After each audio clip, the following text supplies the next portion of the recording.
Hello, I'm Jen, and I am so excited to talk with you today and introduce you to human design. So, let me tell you a little more about myself. So, I am a 3-5 emotional projector. This will make a lot more sense by the end of this. I am a human design coach and therapist. I have been a mental health counselor and art therapist for over 10 years, working with individuals and families. And I am over 4 years into my human design experiment. So I sometimes call myself an energetic alignment coach because I understand, guide, and support you along your journey in finding balance, deconditioning, and aligning with your design. So I provide the guidance that I do through deconditioning to allow you to break patterns, improve your relationships, boundaries, and really embody what it is to live in alignment. So let's start with the basics of what is human design. It is a system. I like to simply think of it as energy mechanics. It is your energetic blueprint. It shows how your energy moves through your body, right? We're all unique.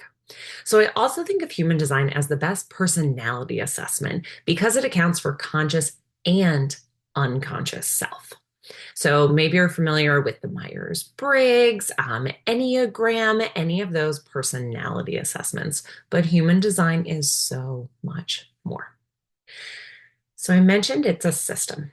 It combines different systems, ancient and modern philosophies like the Chinese I Ching, Western astrology, the Jewish Kabbalah, also called the Tree of Life, the chakra system, and quantum physics.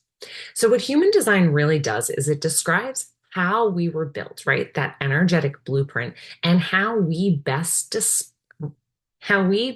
respond to the world as human beings, right? We're humans and we're trying to figure out what that means.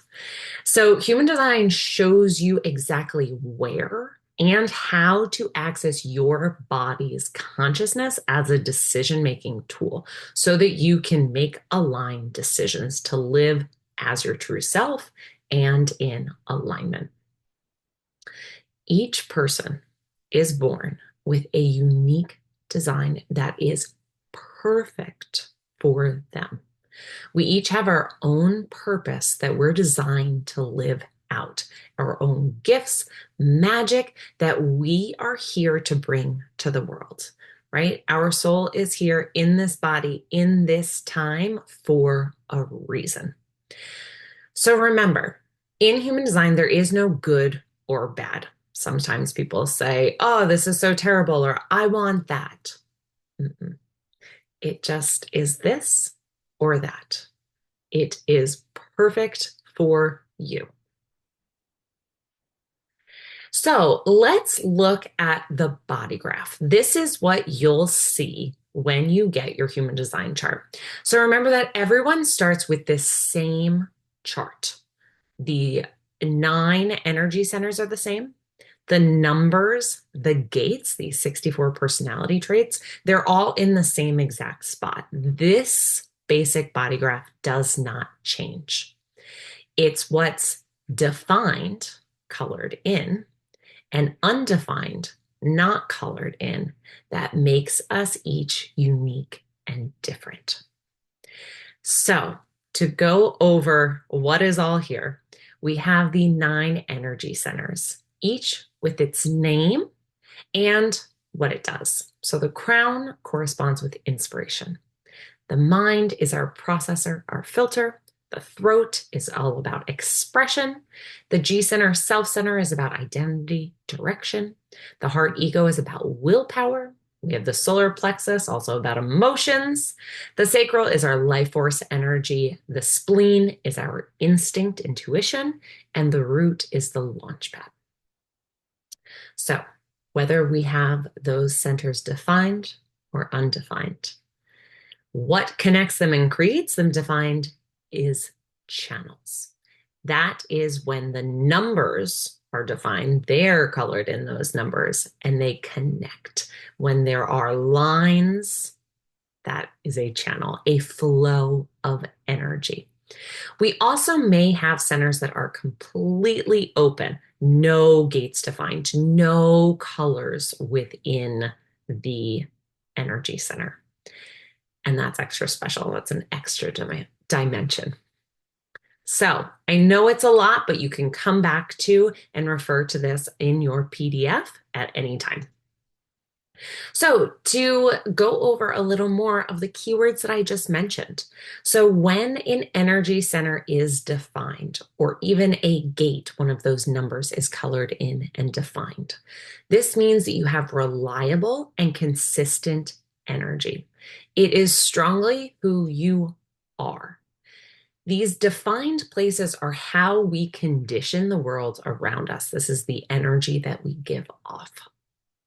The challenge in these places where we are defined is that we may assume that others are this way, assume that they're the same. We express these definitions in a particular way depending on many aspects. Moving on to undefined, right? So these are where it is white. There is no color. In our undefined places, this is where we have an unreliable energy flow. It's what we learn about, what we're fascinated by, maybe even what we receive education in. It's where we can share our wisdom and clear reflection without taking it on. So the challenge here in where we are undefined is that this is where we tend to be conditioned, influenced, susceptible. It's where we might try to be something we're not, right? We don't have that consistent energy, but we might hold on to others, the energy around us, and mistake it as our own. This can result in erratic expression, defensiveness. We can be consumed by this energy and ultimately burn out. It's where we are undefined that we often burn out first. And then I mentioned those extra special centers where we are completely open, no gates defined. This is where we have no consistent energy. There's nothing there to hold on to.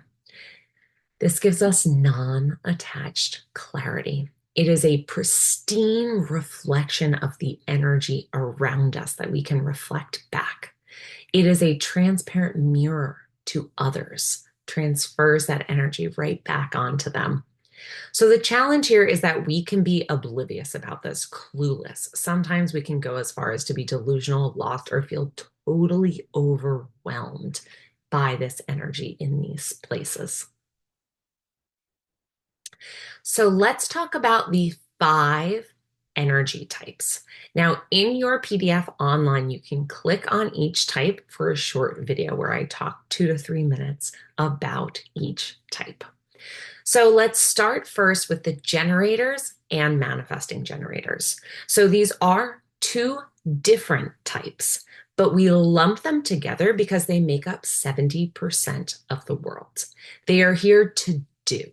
I like to call them the Energizer Bunny because when it lights them up, they have the energy to see it through to the end, to keep doing. So each type has a strategy, and this helps your energy stay in alignment and helps give you advice on how to respond to the world. So the strategy for generators and manifesting generators is to respond.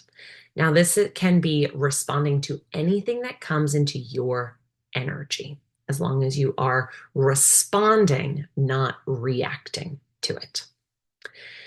This type's aura, the energy around them, about 6 feet surrounding our bodies, their aura is open and enveloping. It is constantly drawing life to them. Just your sheer presence, your energy draws others to you. They want to know more, giving you that ability to respond to them. So, what makes generators and manifesting generators special is that they're sacral beings. The 70% of the world has a defined sacral, this consistent, reliable access to life force energy.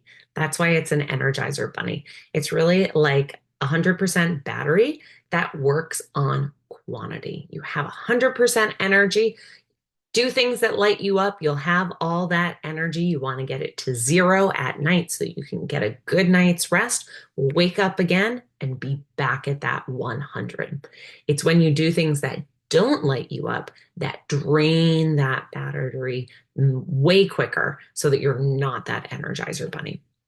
So, what can really help you to do this is looking at your signature theme, this self theme, and the not self theme. I like to think of this as a spectrum.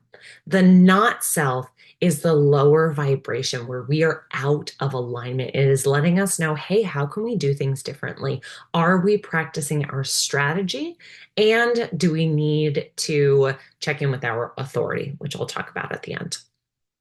So, for generators and manifesting generators, your not self is frustration.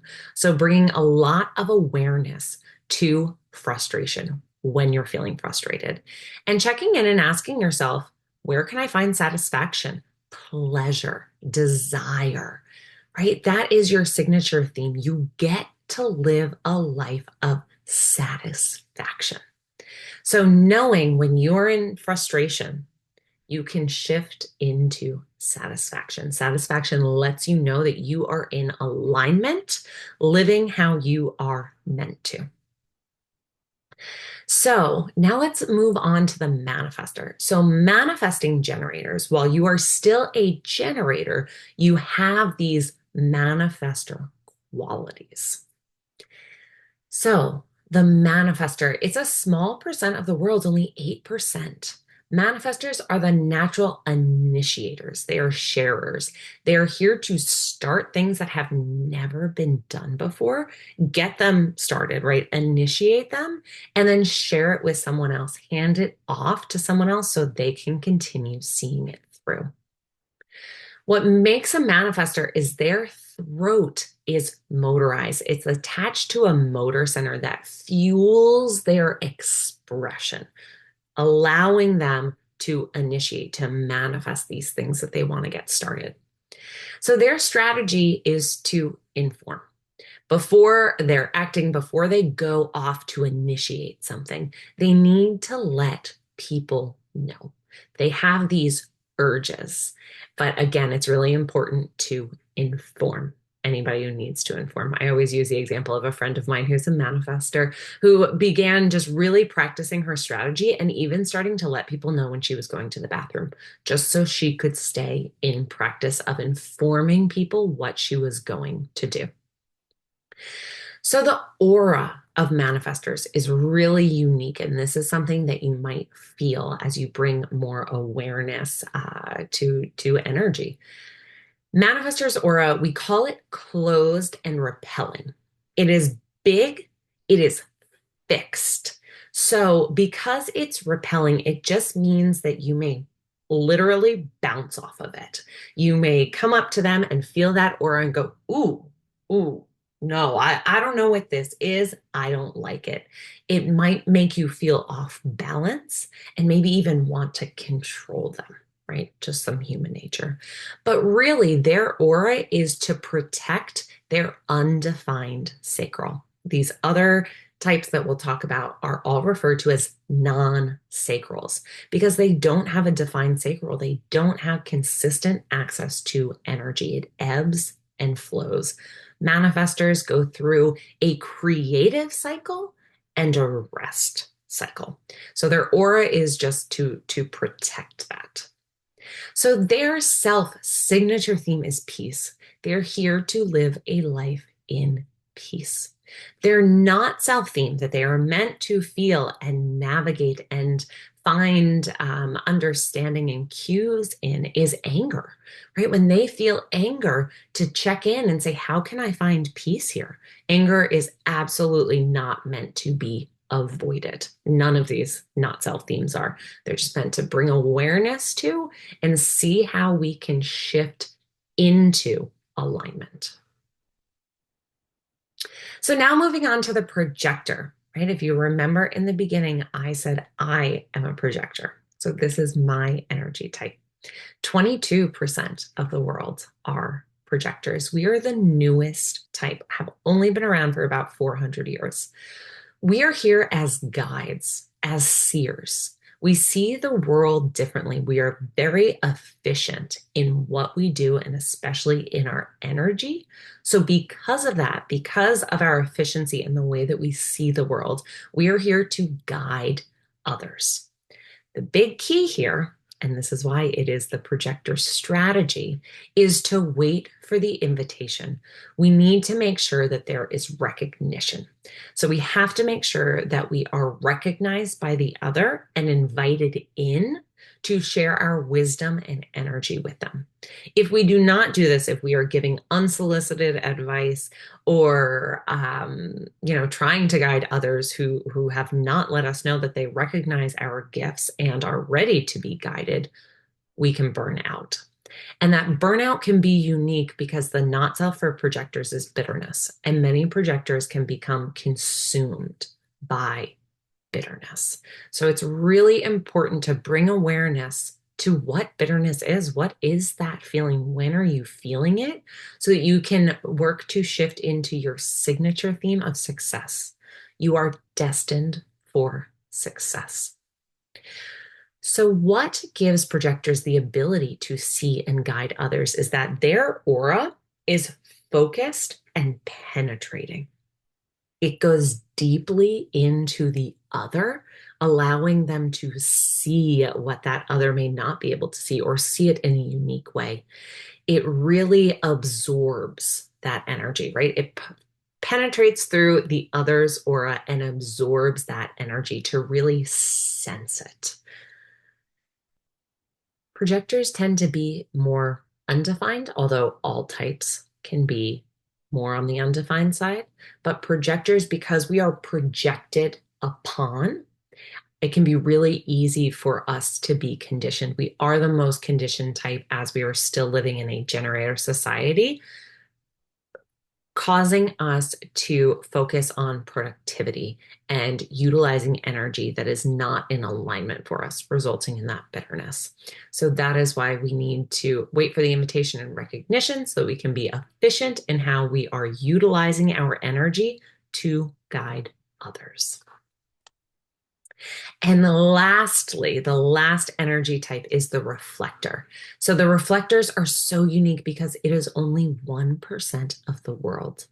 And what makes them unique is all of their centers are undefined. They are all white. They have no definition. They have no consistent, reliable access to energy in these centers. They do still have defined gates and personality aspects, but this openness allows them to really read others and their environments. The environment is very, very important. The strategy for reflectors and authority, I mentioned this word before as the decision-making tool, is to wait a lunar cycle. Wait 28 days to ride the energies of the moon to wait for the answers to reveal themselves. Reflectors are lunar beings. They need to work with the moon's energy as it will greatly impact their level of energy. And it's through these cycles, these waves, that the answers will reveal themselves when they're continuing to check in. So I mentioned before that their aura, their environment is so important because they're constantly sampling the energy around them. Their openness, their undefined centers allow them to receive others' energy and reflect that back, reflect their environment, reflect others back to them. So the self and not self theme for the reflector, the not self is disappointment. So, watching out for when you're feeling disappointed, and seeing how you can shift that into surprise and delight. They get to be delighted by everything and surprised when things happen or what might come in those 28 days through the lunar cycle. So, again, click on the types in your PDF and watch the short video to understand a little more or hear it a little differently, or share with a friend too. So here's a little more on the authorities. This is how you are meant to make decisions and where in your body to check in with. So we mentioned the lunar authority, that 1% that is just for reflectors. The most popular authority, half of the world has an emotional authority. So if you remember back in the beginning, I described myself as a 3-5 emotional projector. So my authority is emotions. I have a fixed, reliable emotional wave that I need to ride. So I need to wait to make decisions. I need to sleep on it and feel into it, feel my cycle of emotions, high highs and low lows, to make a decision. Then we have 35% of the world. So this is, if we take the generators and manifesting generators, this is half of the generators and manifesting generators. Only those sacrals can have a sacral authority. And this works on a hierarchy, really. So the sacral is all about the gut, listening to your gut, listening to that yes, no, the hit of uh-huh or uh-uh. Splenic is all about intuition, instinct, that small voice, your intuition in the moment. It's a hit that you need to hear, otherwise it's gone. Then we have ego. This is the defined heart ego center that lets us know what is worth giving our energy to, what is worth. And it is a rare authority for projectors and manifestors. Then we have the self-projected projectors. So this is only 3% of the world. And then we have the mental projectors, again, very rare, who both of these are meant to speak it out and feel it back in their body. They do work differently. So make sure to click on your authority for a short video. I love this quote from Ra Uru Hu. He is the manifester that received the download about human design and initiated the system. Follow your strategy, honor your inner authority, and love yourself. Simple as that. So, to learn more about your unique design, I offer 30-minute mini readings. We can go over the basics of your chart or dive into a specific question. I also offer energetic assessments. This is a deeper dive, 90 minutes into your full design, looking at your centers and gifts. I also do relationship readings for looking at one-on-one energy dynamics. I offer coaching sessions, but especially in inner work. This is a one-on-one 4-month container where we do so much deconditioning and transformation that allows you to step into your power. This self-study is a wonderful opportunity. It's currently in the works, but if you're interested in that, be sure to connect with me. Let's chat. Not sure. I offer discovery calls so that I can be sure to answer all your questions and see which offer is best for you. So make sure that let's connect. I've loved chatting with you and sharing about human design today. So be sure to follow me on Instagram. You can check out information and more about my offers and book them as well on my website. If you're interested in inner work, be sure to check that out, that beautiful high-level coaching container. And also more information about reading, coachings, and workshops just like this.